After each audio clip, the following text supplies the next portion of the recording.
The collapse no one expected. The first sign that something was wrong wasn't dramatic. It wasn't a scream. It wasn't a crash. It was silence. Inside the 42nd floor executive office of Virex Global Industries, a company valued at over $3 billion, CEO Daniel Harrington stood in front of a wall of digital projections explaining quarterly projections to 12 board members, when his voice simply stopped. Mid-sentence. Mid-breath. His vision blurred. The graphs on the screen stretched and twisted. The polished marble floor tilted. The glass walls seemed to bend inward. For a second, Daniel tried to steady himself by gripping the edge of the conference table. He forced a smile. "I'm fine," he said. He wasn't. 72 hours without proper sleep. 5 cups of coffee. 2 skipped meals. 0 rest. The human body keeps score.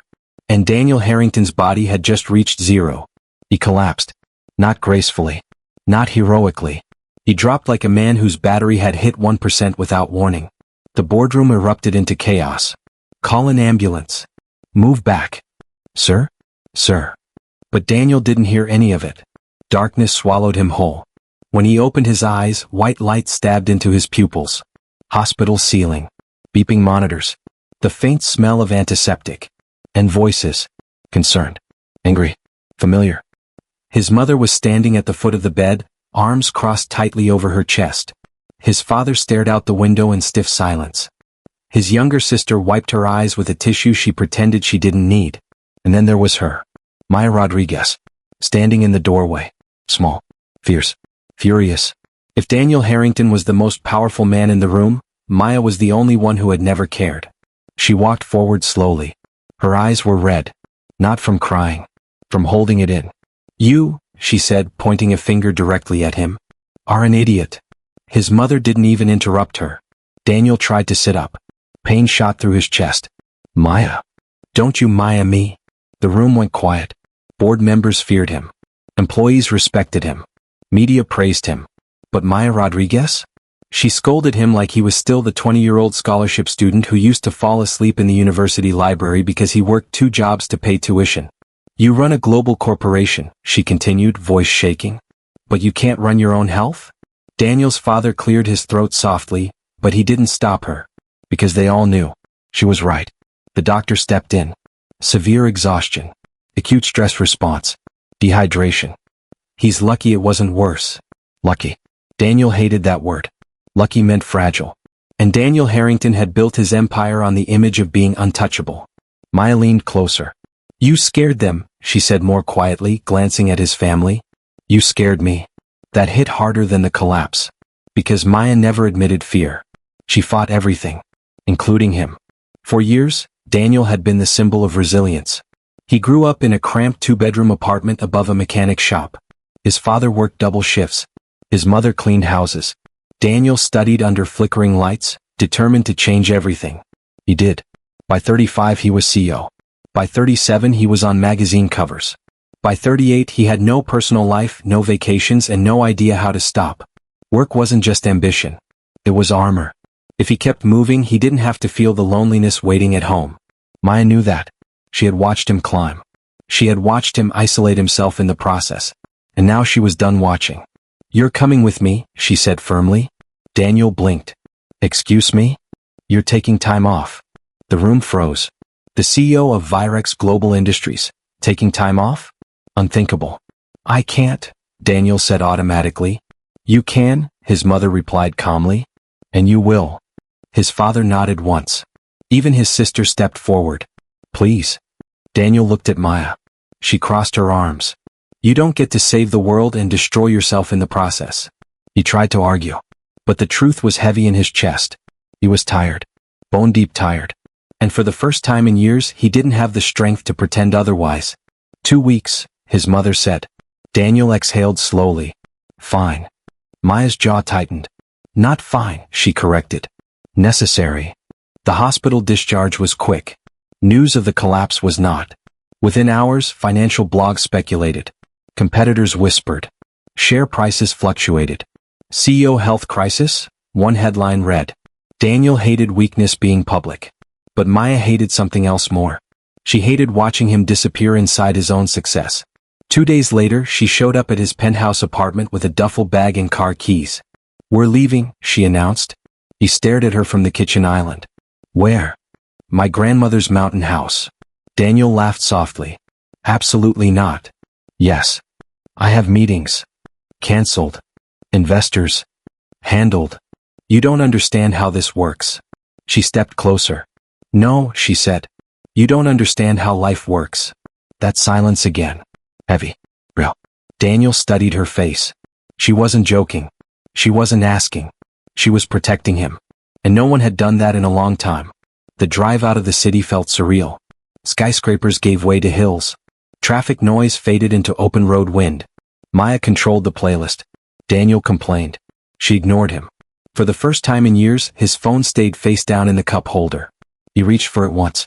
She snatched it before he could unlock it. "Emergency only." He exhaled. "You're impossible." "You're welcome." They stopped halfway at a roadside diner. She stole fries from his plate. He didn't stop her. Something's never changed. What she didn't know was that he always ordered extra because of her. The mountain house stood quiet among tall pine trees, isolated and still. Stone walls. Wide windows. No city noise. No boardrooms. No expectations. Just air. Clean, thin, honest air. Daniel stepped out of the car and felt something strange. Stillness. He wasn't used to stillness. Inside, sunlight spilled across wooden floors. A massive window overlooked endless hills. Maya stood in the center of the living room, turning slowly. "It's perfect," she whispered. Daniel didn't answer. Because he wasn't looking at the view. He was looking at her. The way she breathed differently here. The way tension left her shoulders. He felt something tighten in his chest that had nothing to do with stress. That night after dinner they sat by the fireplace. No laptops. No meetings. No headlines. Just quiet. Daniel shifted uncomfortably. "I don't know how to do this," he admitted. "Do what?" "Nothing." Maya smiled softly. "Start by breathing." He tried. And for the first time in years he realized how shallow his breaths had been. Work had been drowning him slowly. And he had called it ambition. At 3 a.m. Daniel woke up. Old habits. He slipped downstairs quietly and opened his laptop. Emails flooded the screen. Stock updates. Crisis briefings. Urgent requests. His pulse quickened. Control. He needed control. Then the laptop shut. Maya stood across from him. She didn't yell this time. She just looked at him. "Who are you without the title?" she asked quietly. He had no answer. And that terrified him more than the collapse. Outside, wind moved through the trees. Inside, something was shifting. The CEO who commanded boardrooms didn't know how to command silence. But the woman who wasn't afraid of him was about to change everything. He thought the collapse was the crisis. He had no idea the real reckoning had just begun. Because sometimes the most powerful lesson isn't losing your strength. It's learning you never had control to begin with. And Daniel Harrington was about to discover that respect, humility, and resilience can't be built in a boardroom. They're built when someone brave enough calls you out. And refuses to let you fall alone. The man everyone underestimated. The first morning in the mountains did not begin peacefully. It began with shouting. Not angry shouting. Panicked shouting. Daniel woke to the sound of Maya arguing on the phone downstairs. Her voice carried through the wooden beams of the house. Sharp, fast, controlled but barely. "I don't care what clause they're hiding behind," she said. "They can't just cancel 3 weeks before production." Daniel sat up slowly. His head was clearer than it had been in months. But something in her tone tightened his chest. He stepped out of his room quietly and moved toward the kitchen. Maya stood by the counter, laptop open, hair pulled into a messy knot. She wasn't wearing makeup. She wasn't performing strength. This was real. Her clothing brand, the one she had built from scratch, without investors, without family money, without connections, was collapsing in real time. The supplier who produced her ethically sourced fabrics had withdrawn. No warning. No negotiation. Without materials there would be no collection launch. Without launch there would be no revenue. Without revenue, everything she had built over 6 years would crumble. Daniel leaned against the doorway. She hadn't noticed him yet. He watched the way she straightened her shoulders mid-conversation. The way she masked fear with precision. It was the same thing he did in boardrooms. Only she didn't have $1 billion cushion to fall back on. When she ended the call, she didn't scream. She didn't cry. She just stared at the screen. So, that scared him more than panic would have. "Tell me," he said quietly. She closed the laptop slowly. "It's fine." He raised an eyebrow. Maya. She inhaled deeply. They pulled out. Said costs are rising. Said they found a bigger contract. Translation: someone more powerful had outbid her. Someone who didn't care about ethics. Someone who cared about scale. Daniel's jaw tightened. What's your backup? I don't have one, she replied honestly. I don't operate like you do. There was no accusation in her tone. Just fact. She didn't hoard leverage. She didn't crush competitors. She built relationships. And someone had just broken one. I need to go back to the city, she said suddenly, grabbing her bag. Daniel stepped in front of her. Wait. I don't have time to wait. You don't have time to panic either. Her eyes flashed. I'm not panicking. You're spiraling. Silence snapped between them. She hated being read that easily. I will fix this, she said.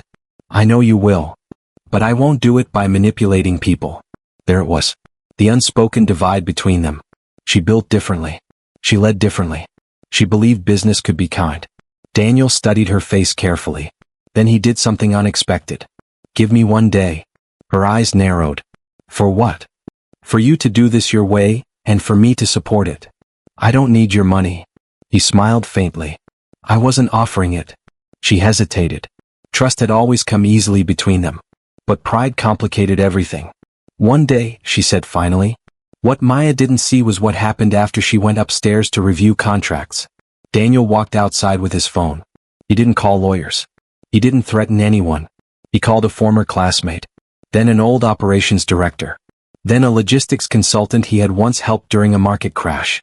He didn't use intimidation. He used reputation. He didn't demand favors. He asked for solutions. Because there's a difference. And powerful people know it. By late afternoon, he had identified 3 independent textile manufacturers that aligned with Maya's ethics. Smaller. Family-owned. Overlooked by big corporations. Undervalued. Just like he once was. He drove down the mountain alone to visit one of them personally. No assistant. No entourage. No security. Just Daniel Harrington in a plain jacket walking into a modest factory. The owner, a middle-aged woman named Elena Morales, almost didn't recognize him. She thought he was a consultant. He didn't correct her. He listened to her talk about rising costs, unfair contracts, how large corporations squeezed small producers until they broke. Daniel didn't interrupt. He didn't dominate. He asked questions. And when she finished, he said calmly, "What if I guarantee your expansion, but you prioritize a small independent designer who believes in you?" She stared at him. "You back us, for her?" "Yes." "Why?" He paused. "Because this mattered. Because someone once backed me when I had nothing but belief." Elena studied him carefully. Then something shifted. "Bring her tomorrow," she said. Back at the house, Maya sat by the window sketching designs that might never be produced. Daniel stepped inside quietly. "How was your walk?" she asked, not looking up. "Productive." She snorted softly. "You don't know how to take a break." He didn't respond. Instead, he set a folder on the table. "What's this?" "A meeting. Tomorrow. 10 a.m. She frowned. "With who?" "A supplier who values long-term partnership over short-term profit." Her head lifted slowly. "You did this?" "I made introductions." "You'll negotiate." Suspicion flickered in her eyes. "What's the catch?" "No catch." "You didn't threaten them?" He looked almost offended. "I don't operate like that." She held his gaze, trying to read him. He held it steady. Finally she nodded. "Tomorrow." The next morning they drove together to the factory. Maya wore confidence like armor. Daniel stayed quiet beside her. Inside, Elena greeted them warmly. And within 20 minutes, Maya realized something. This wasn't a bailout. This was alignment. Values matched. Production timelines adjusted. Costs fair. Contracts clean. Felt right. She negotiated terms herself. She asked sharp questions. She countered respectfully. Daniel didn't speak once. He watched. Proud. When they left, contract signed, Maya sat in the passenger seat silently. "You didn't save me," she said eventually. "I know. You gave me a door." "Yes." She turned to look at him. "Why?" He thought carefully before answering. "Because you've always given me one." That evening, news broke online. A competitor's CEO, Marcus Klein, had been quietly acquiring smaller ethical suppliers to eliminate independent designers from the market, including Maya's original supplier. The same Marcus who had publicly mocked small passion projects during industry panels. The same Marcus who once dismissed Maya at a networking event because she didn't look serious. Social media erupted. Independent designers spoke up. Suppliers exposed predatory contracts. Investors began asking questions. Within 48 hours, Marcus Klein's company stock dropped 8%. Instant karma doesn't always look like revenge. Sometimes it looks like truth surfacing. Daniel watched the news quietly. He hadn't orchestrated the backlash. He hadn't needed to. Marcus had underestimated too many people. And eventually, arrogance collects its own consequences. Maya looked at Daniel. Did you? No. She searched his face. He was telling the truth. But he had known. He had known Marcus would overplay his hand. Power doesn't protect arrogance. It amplifies it. That night they sat outside on the wooden deck. Wind moving through pine trees. Stars scattered above. You know what scares me? Maya said softly. What? That I almost became like them. Daniel frowned. You? I almost believed I had to fight dirty to survive. He shook his head slowly. You survived by staying you. She looked at him carefully. And you? He didn't answer immediately. Because that question was harder. He had fought hard. He had crushed competitors. He had made ruthless decisions. Necessary ones. But still. Maybe I'm still learning, he admitted. She smiled faintly. Good. He glanced at her. Why good? Because humility looks better on you than dominance. He laughed softly. You're still scolding me. Always. And there it was again. That pull. That closeness that neither had named yet. But something else was shifting too. Daniel's phone buzzed. He ignored it. For the first time in years. Because some battles aren't won in boardrooms. They're won in restraint. Back in the city, Virex Global's board was uneasy. Rumors spread. Competitors circled. They whispered. The CEO is distracted. He's weak. Now is the time. They thought his collapse meant vulnerability. They thought stepping away meant surrender. They were wrong. Because Daniel Harrington wasn't retreating. He was recalibrating. And when powerful men mistake rest for weakness, they usually learn too late. Maya didn't know it yet. But the very people who underestimated her were about to face Daniel in a way they never expected. And this time, he wouldn't be fainting. He would be standing. Stronger. Clear. And with something he had been missing for years. Purpose that wasn't driven by fear. The boardroom reckoning. The call came at 6:12 a.m. Not from the media. Not from investors. From inside. Daniel was on the back deck of the mountain house, holding a mug of coffee, watching fog roll across the hills when his personal assistant's name lit up the screen. He almost ignored it. Almost. But something in his gut told him this wasn't noise. He answered. Sir, Olivia said, her voice low and controlled. Too controlled. You need to know something before you see it online. Daniel didn't move. What happened? There's an emergency board meeting being scheduled for Monday. Pause. Without you. The fog seemed to thicken. On what grounds?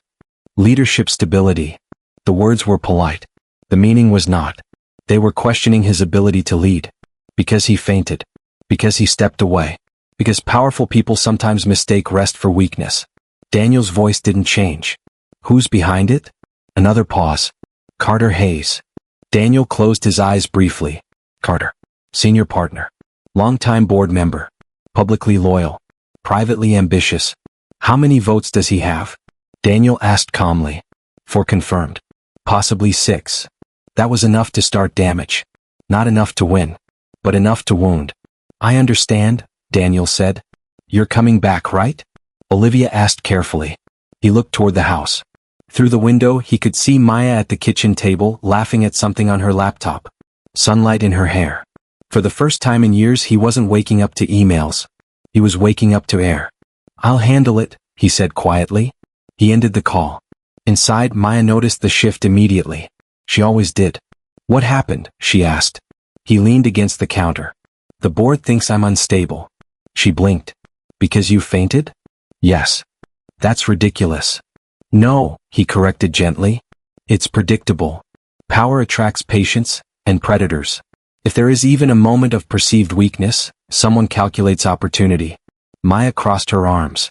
So what do you do? Daniel stared at the floor briefly. The old version of him would have already been drafting legal threats, calling alliances, applying pressure. The old Daniel would have crushed Carter before lunch. But the old Daniel was the one who collapsed. "I go back," he said. Maya's jaw tightened. "For how long?" "As long as it takes." "That's not an answer." He looked at her. 2 days. She studied him carefully. And then I come back here." Silence. She wanted to believe him. She also knew how his world swallowed him whole. "If you don't come back," she said quietly, "I'm coming to drag you out." A faint smile touched his lips. "I know." The city felt different when he returned. Not welcoming. Watchful. News outlets had softened their tone, but investors were whispering. CEO health scare. Succession questions. Strategic uncertainty. Daniel walked into Virex global headquarters without entourage. No press release. No dramatic announcement. Just the quiet sound of polished shoes across marble floors. Employees froze when they saw him. Some relieved. Some shocked. Some calculating. He didn't rush. He didn't project dominance. He projected calm. That unsettled people more. The emergency board meeting was already underway when he entered.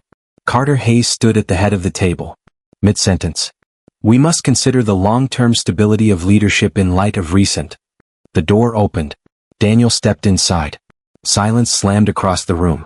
Carter stopped talking. "Please," Daniel said evenly, taking his seat at the head of the table. "Continue." Carter's smile was tight. "We were discussing contingency plans." "Without informing me?" "We didn't want to burden you while you recovered." The room held its breath. Daniel folded his hands. "I fainted," he said plainly. "I did not resign." Carter leaned forward. "With respect, Daniel, investors are nervous. Your health is a liability." There it was. Liability. Daniel let the word sit in the air. "Is my leadership performance in question?" he asked calmly. Carter hesitated. "No." "Have quarterly targets been missed?" "No." "Has company valuation dropped?" "No."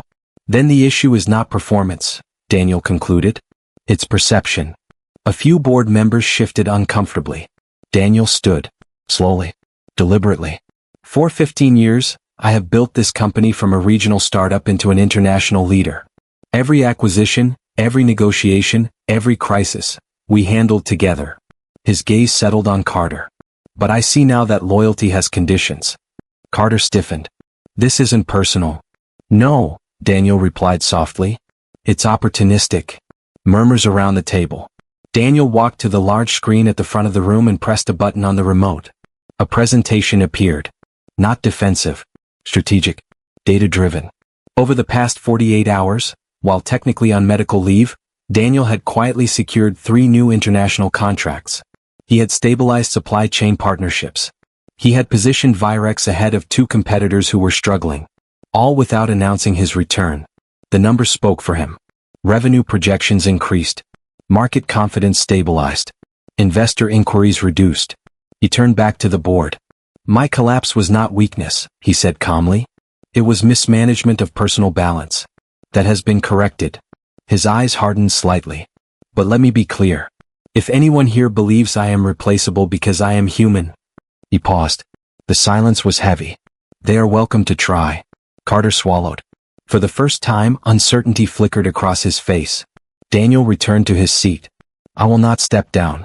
I will not hand over leadership because I experienced exhaustion.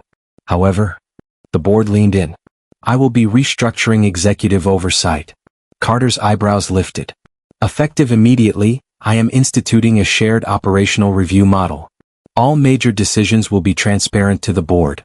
Translation: no more behind-the-scenes maneuvering. And one more thing. I will also be appointing a new vice president of ethical partnerships." Carter blinked. "Ethical partnerships?" "Yes," Daniel replied. "Our future growth will prioritize suppliers and independent innovators. Companies that exploit smaller partners will not align with our strategy." Several board members nodded.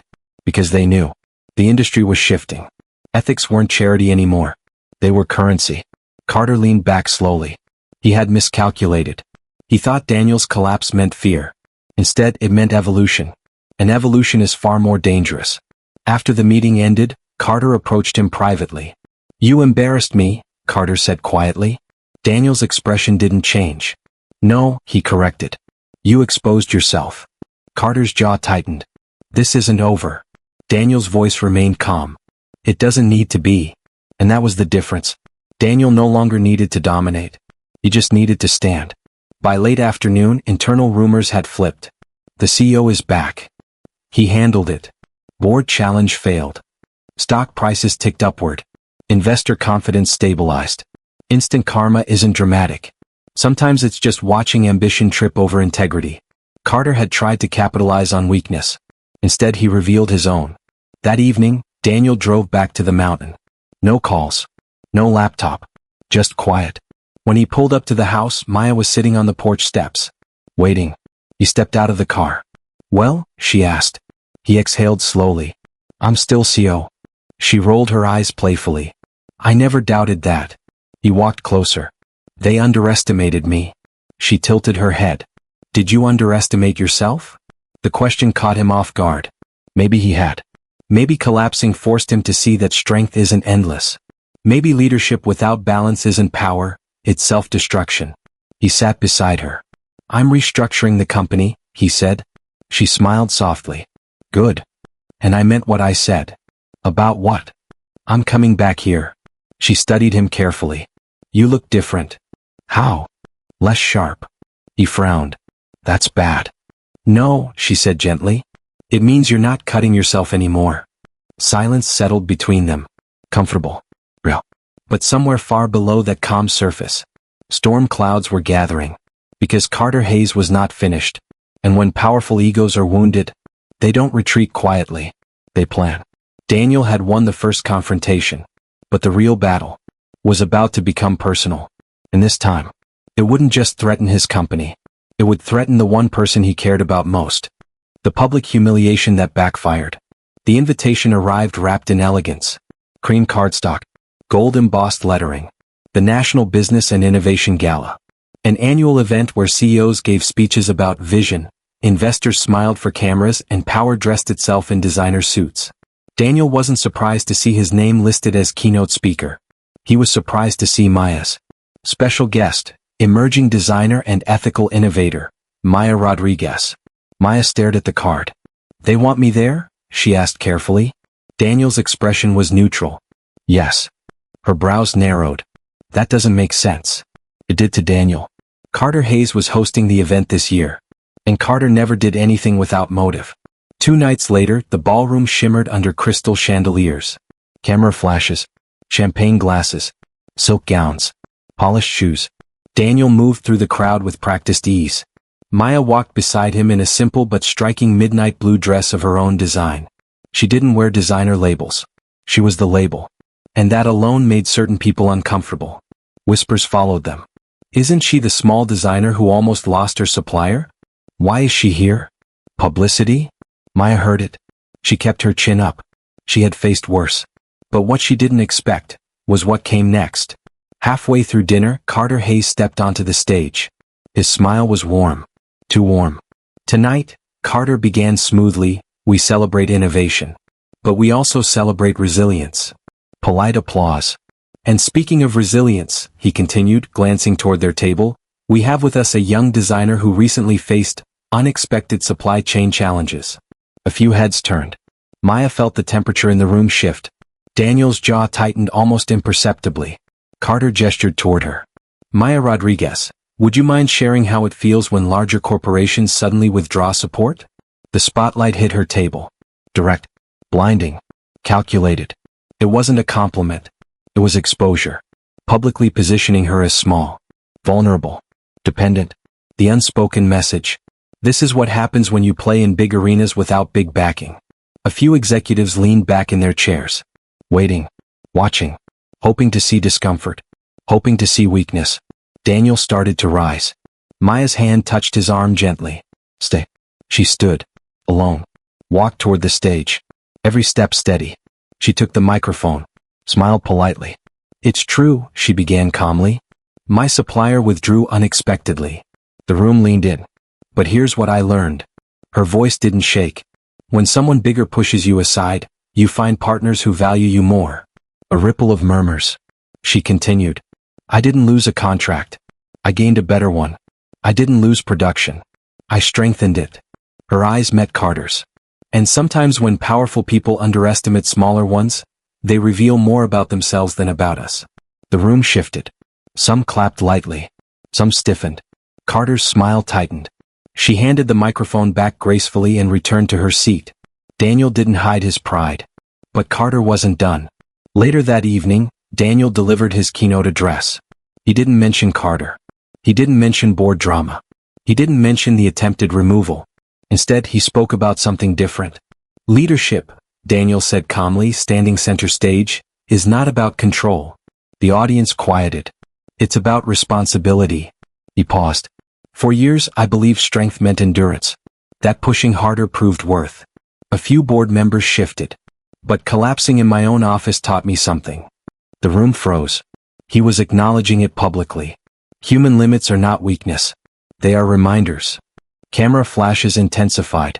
And if we create systems where people must destroy themselves to succeed, we are not leaders. We are exploiters. A wave of applause rolled through the ballroom. Not loud at first, but growing. Because truth has gravity. Daniel's eyes swept the room. And to those who think compassion weakens strategy, his gaze landed on Carter. It strengthens loyalty. Applause. Stronger now. Because investors understood something. Burned-out leaders cost money. Ethical structures build longevity. Carter's plan to humiliate had backfired. Public sympathy leaned toward Daniel. Respect leaned toward Maya. The narrative shifted. Instant karma doesn't always roar. Sometimes it whispers. You misjudged. But humiliation attempts weren't Carter's only move. 2 days after the gala, an anonymous article surfaced online. Is Virex CEO distracted by personal relationship? Photos of Daniel and Maya leaving the event together. Speculation. Implication. Board conflict rumors. Maya read it first. Her face fell. They're trying to paint me as leverage, she said quietly. Daniel's anger didn't explode. It hardened. They want to discredit you to weaken me. She swallowed. Is it working? He shook his head. No. But it hurt. Because Maya had built everything independently. And now people whispered that she was benefiting from proximity. That cut deeper than supplier losses. At Virex headquarters, Carter subtly circulated concern about conflicts of interest. Board members who had stayed silent before began asking questions. Not accusatory, but probing. Daniel saw the strategy clearly now. Undermine credibility. Plant doubt. Create distance. So he did something Carter didn't expect. He called a press conference. The next morning, cameras lined up outside Virex headquarters. Daniel stood at the podium. Maya stood beside him. Not behind. Not hidden. Beside. I want to address recent speculation, Daniel began calmly. Maya Rodriguez is not affiliated with Virex Global in any contractual capacity. She has not received financial support from this company. Clear. Direct. No decisions within Virex are influenced by personal relationships. Reporters scribbled. And furthermore, he continued, any suggestion that a woman's professional success must be tied to a man's position is outdated and disrespectful. A wave of murmurs. Maya's eyes widened slightly. He hadn't told her he would say that. She earned her success long before tonight's headlines, Daniel said firmly. And she will continue to earn it long after they fade. Applause erupted from behind the press barricade. Social media exploded. This wasn't scandal. This was defense. Carter had aimed to weaken Daniel by attacking Maya. Instead, Daniel strengthened her publicly. And people noticed. Stock rose 2% by afternoon. Investors admired decisiveness. The narrative shifted again. Carter's attempts were becoming transparent. And transparency is dangerous for manipulators. That night in the mountain house, Maya stood by the window. You didn't have to do that, she said quietly. Yes, I did.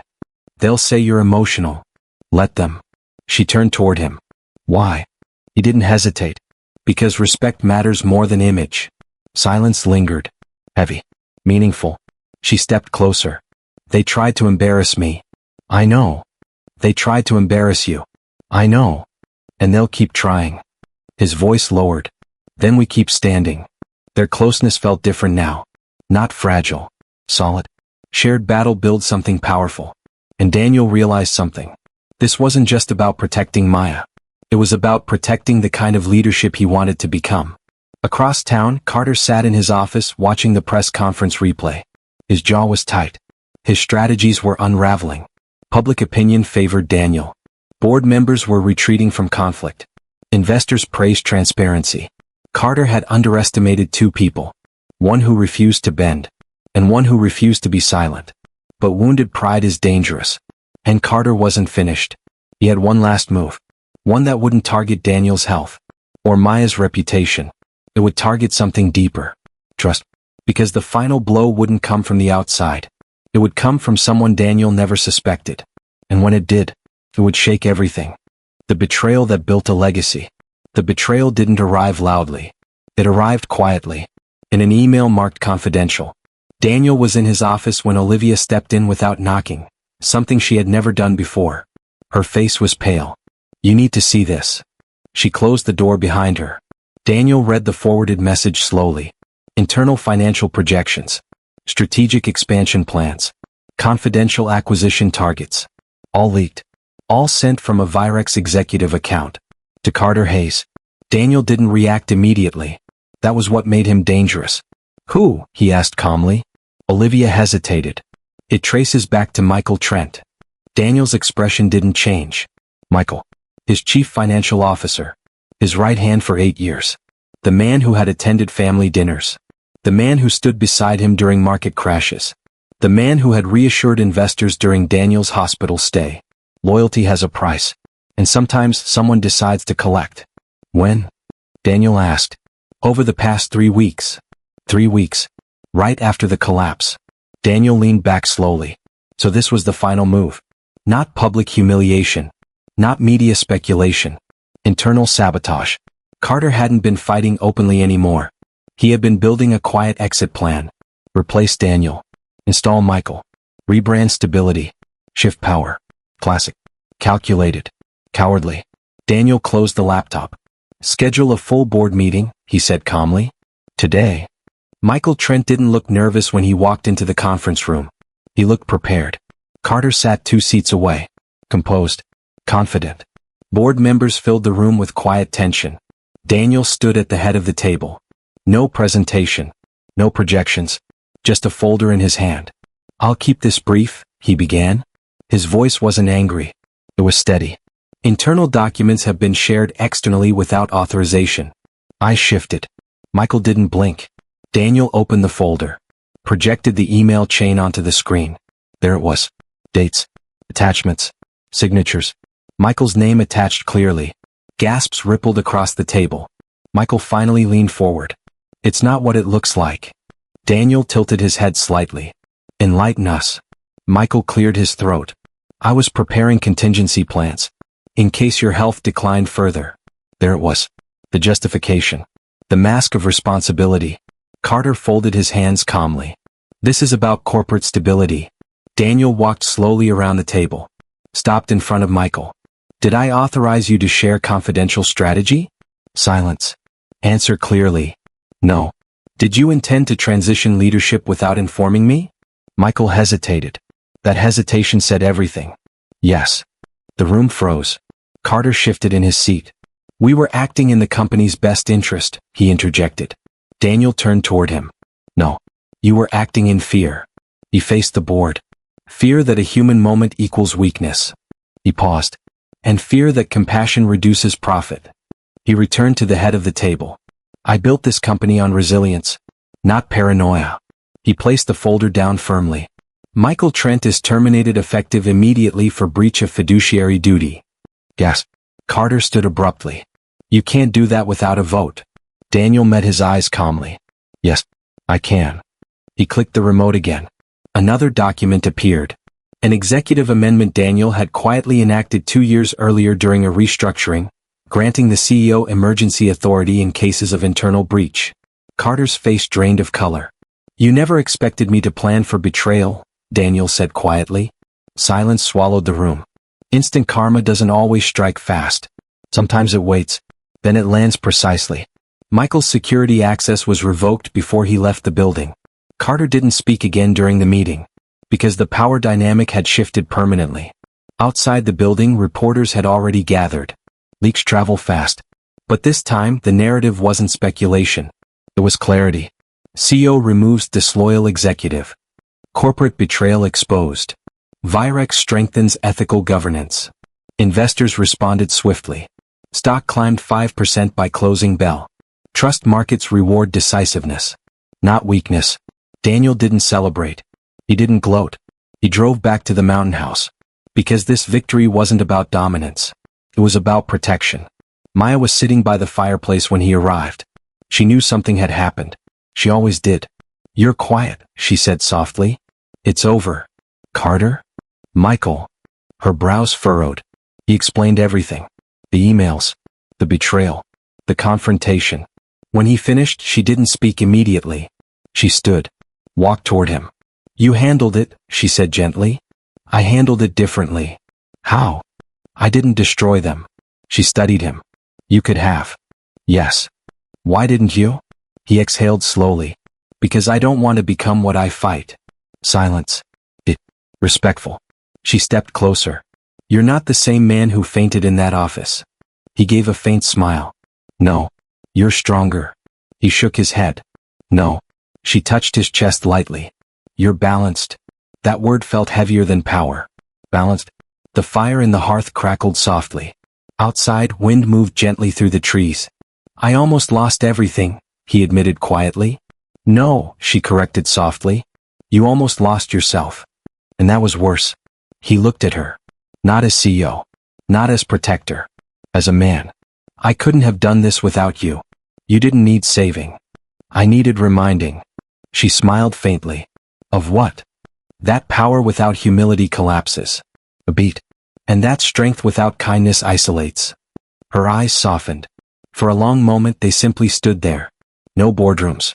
No cameras. No strategies. Just truth. "You know," she said quietly, "when you fainted, I was angry. I remember. I wasn't angry because you scared me." He raised an eyebrow. "Why then?" "Because you don't get to carry the world alone." Silence. That landed deeper than any boardroom challenge. He stepped closer. "This time," he said softly, "I don't want to." The distance between them disappeared. No interruption. No spotlight. No public scrutiny. Just choice. He kissed her. Not rushed. Not desperate. Steady. Like a man who had learned that strength isn't about holding everything together. It's about knowing what matters enough to protect. She smiled against his lips. "You're still stubborn. And you still scold me. Always." They laughed softly. Because some battles end not in triumph, but in peace. Months later, Virex launched its new ethical partnership division. Small suppliers flourished. Independent innovators gained support. The company grew stronger. Not harsher. Carter resigned quietly. Michael's career faded into cautionary tale. And Daniel? He still worked hard. But he ate. He slept. He took weekends. He returned to the mountain house often. Because true power isn't measured by control. It's measured by restraint. The man who once fainted in his own office learned something priceless. Respect everyone. Protect those who protect you. And never confuse exhaustion with success. Because instant karma doesn't punish the weak. It exposes the arrogant. And in the end, the CEO who collapsed didn't lose his empire. He rebuilt it. With humility, loyalty, and love.